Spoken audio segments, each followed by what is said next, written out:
this is the Folksy Friend, jumping straight in with episode 2 of Rings of Power. So we open with looks like Galadriel, who has not shipwrecked, she jumped ship in the middle of the Sundering Seas, and she's looking up at the stars. This really calls to mind for me the awakening of the elves beside the lake, back when the elves very first awoke in Middle-earth. Again, I could be looking, a little too much into this.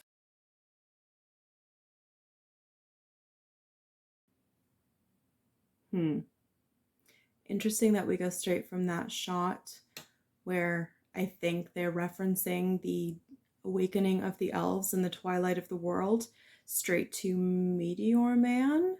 Wondering if that's a reference to the fact that evil kind of overtakes the elves shortly after they awaken. Maybe.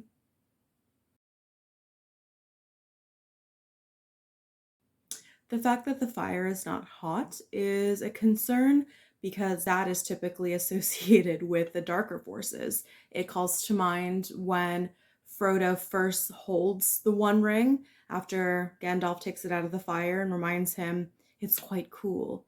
So it's a little concerning that this fire is not hot like a natural fire would be.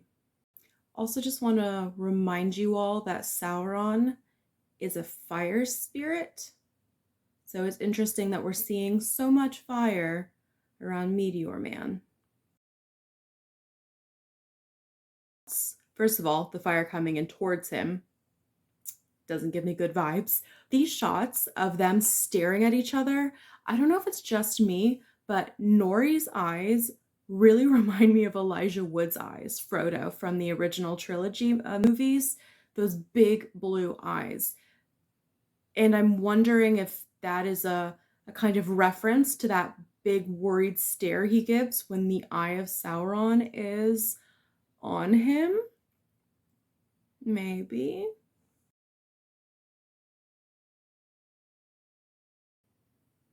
Thousands of years of life, and your brilliant idea is to dive into the creepy tunnel. Feanor's hammer. So if you remember in my first episode, I talked about the fact that Feanor, who is Galadriel's half-uncle, created these jewels that essentially kick off all the problems of the First Age.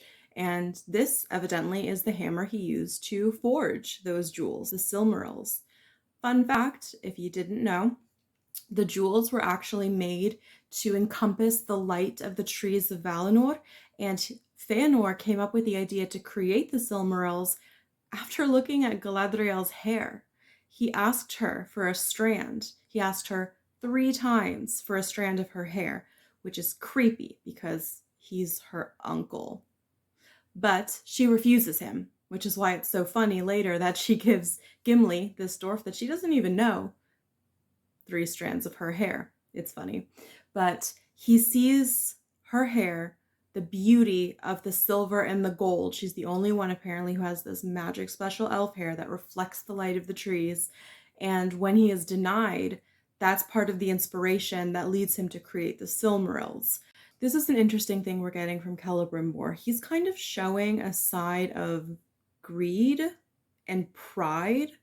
Typically when we see avarice in Tolkien's world, it tells us that this is not a good person or a good character. All right, let's talk elves and dwarves. This is one of my favorite topics because my best friend is a bit of an elf hater and is not hugely fond of their highfalutin ways, the way they think they're so great, and especially when it comes to their relationship with the dwarves, which is fair because when Illuvatar, who is the ultimate creation force, the god really of everything, tells the Valar about his plan to create, Middle-earth. That is a very long story, but I'm just making it super simple for now.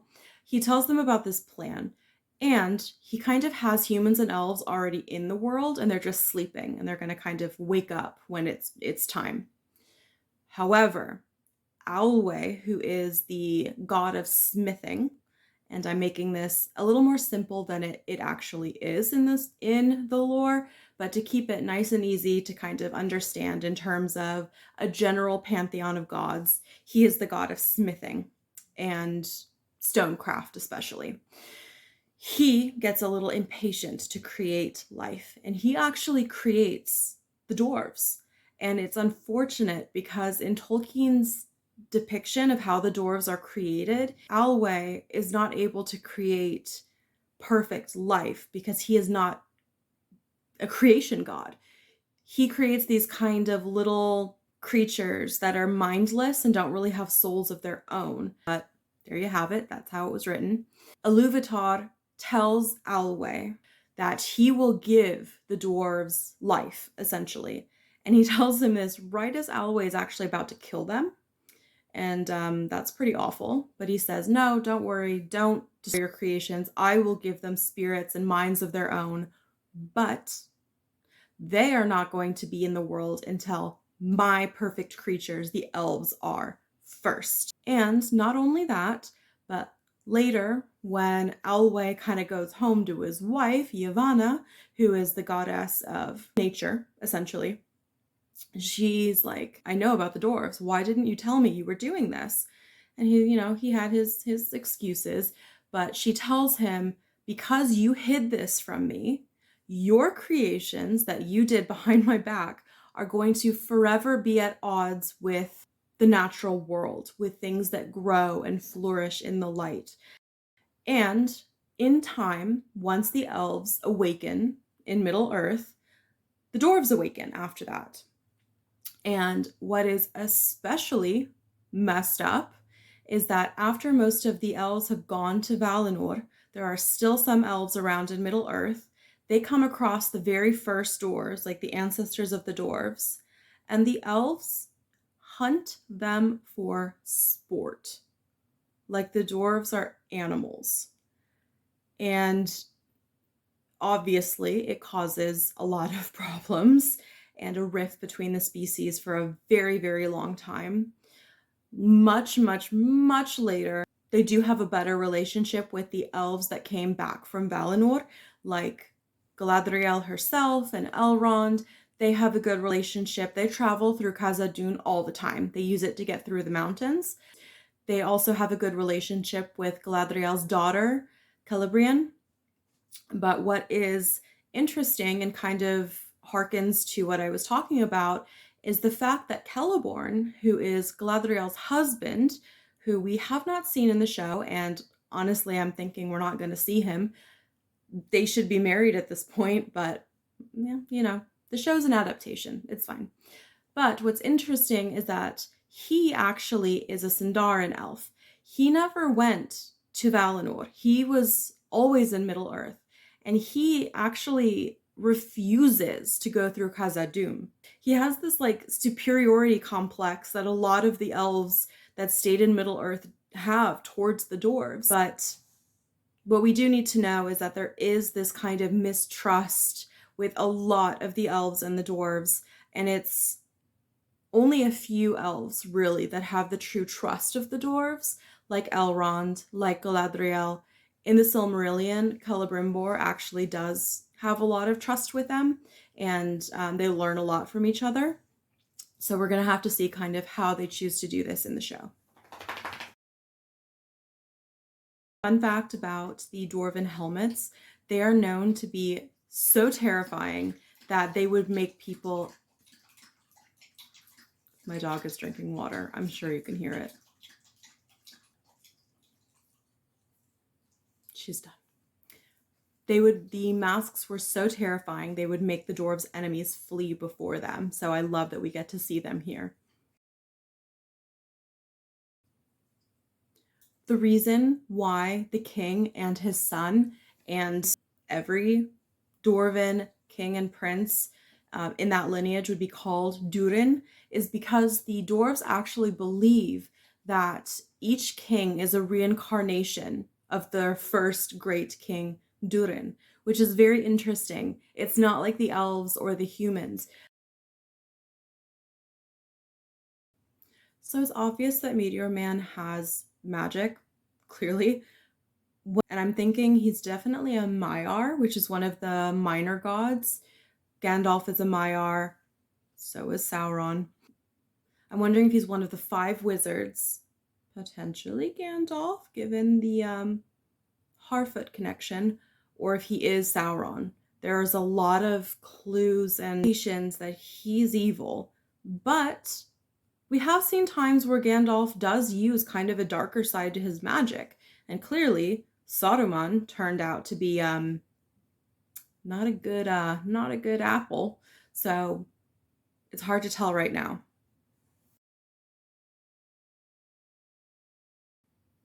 This gentleman, who we'll learn is Halbrand, he is very, very, very suspicious. The line, "the tides of fate are flowing," the way he looks at her, it kind of gives me an idea that he knows who she is.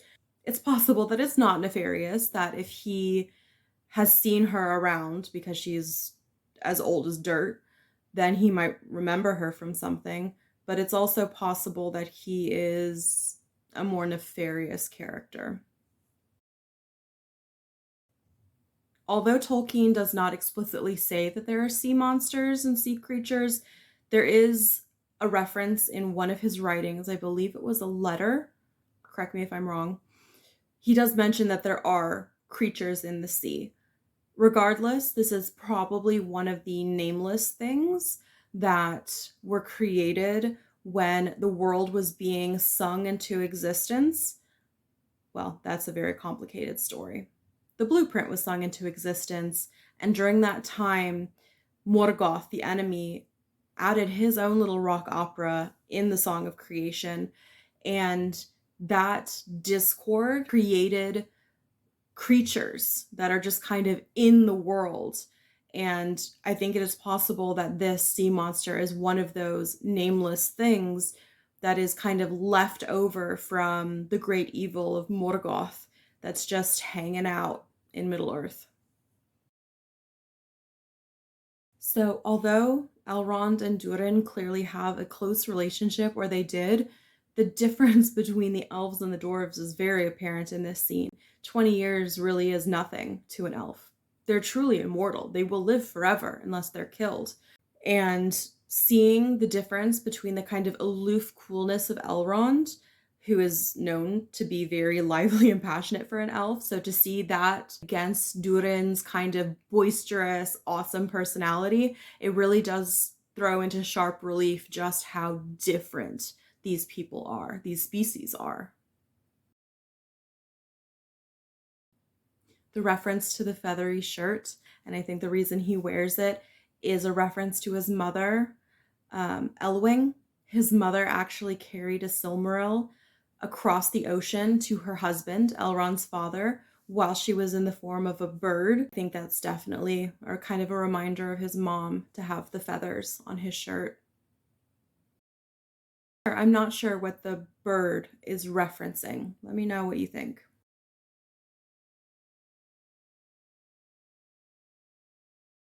Linden. That's a tree from Linden. Elrond definitely gave that to him. It's hard because you can't judge the actress who plays Galadriel for being shorter, but it's weird seeing her look down to, like literally like looking down at her because she's shorter. Cupcake, what you doing with the rope? Are you helping? Nothing happened when you let it go. She's trying her best. She's trying to help.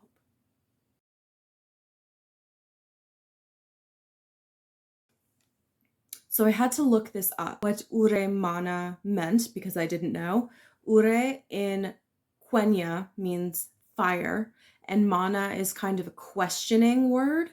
So Quenya, to start with, is the language of the old elves. It is one of the first elven languages and is really only spoken by elves that live in Valinor, or elves that are like heckin' old. So what is interesting, he would know this. Either he at one point conversed with the old elves, or he just came from somewhere where that language is used. So maybe Valinor? The wizards are sent from Valinor by the Valar to help Middle-earth not be taken in by Sauron's evil. So if he is one of the wizards, it would kind of line up that he is being sent at this time if Sauron is going to make his appearance soon. So there's kind of, I don't know, I feel equal weight to the he's a wizard camp and he's Sauron camp. I'm not sure.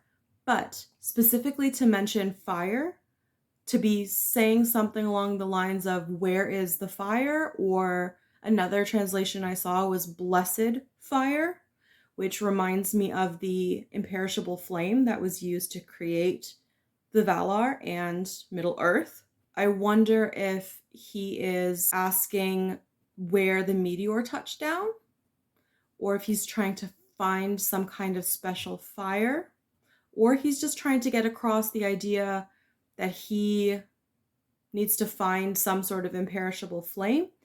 I don't know. I'm not sure.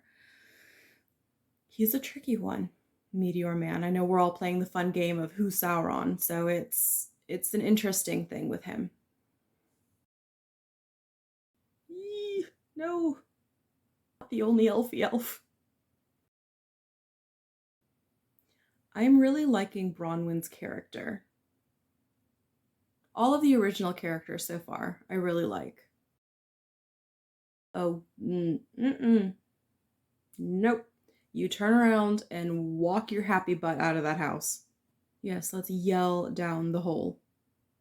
Any Skyrim fans out here? The lighthouse that is kind of in the wastes near Winterhold and Windhelm, where the Charis and Falmer are like down there and they ate the whole family. I'm getting strong Skyrim vibes here. It's one of the most terrifying side quests. Again, I get the feeling that he recognizes the dagger. The way he looked at it, it wasn't like, oh, cool, a knife, I'm going to use this. It was a clear pause. I just get the feeling he knows her. When she says, I've never seen stars like that before, I wonder if there are stars above Valinor, because there's no way a Harfoot would see those stars. They're on the other side of the world.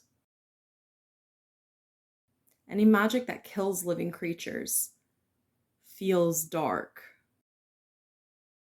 You've had sandstone in your granite. Just how close were Durin and Elrond? That's definitely Mithril. Remember, Mithril was first mined in Khazad-dûm. That's the reason the Balrog was awakened, which means that the Balrog is just down there chilling somewhere, and they're gonna get to him.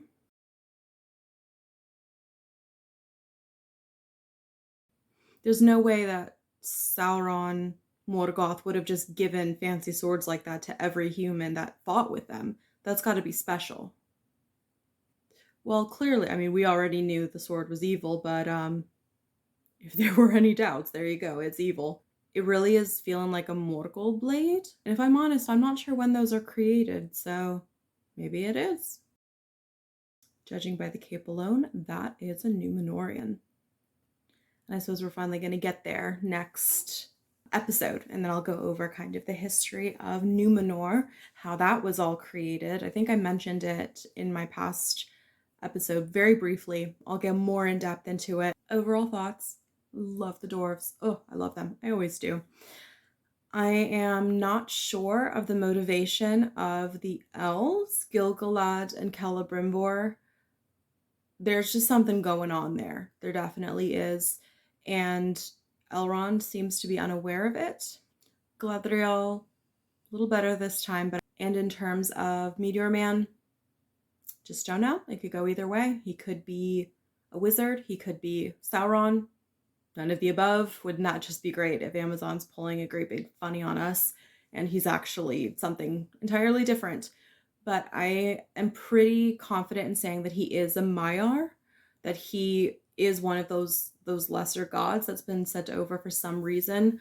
I did see theories that each of the meteor falls that we see in the episode previous were different, and that there are 5 shots there are 5 wizards, so that would kind of line up with maybe him being Gandalf.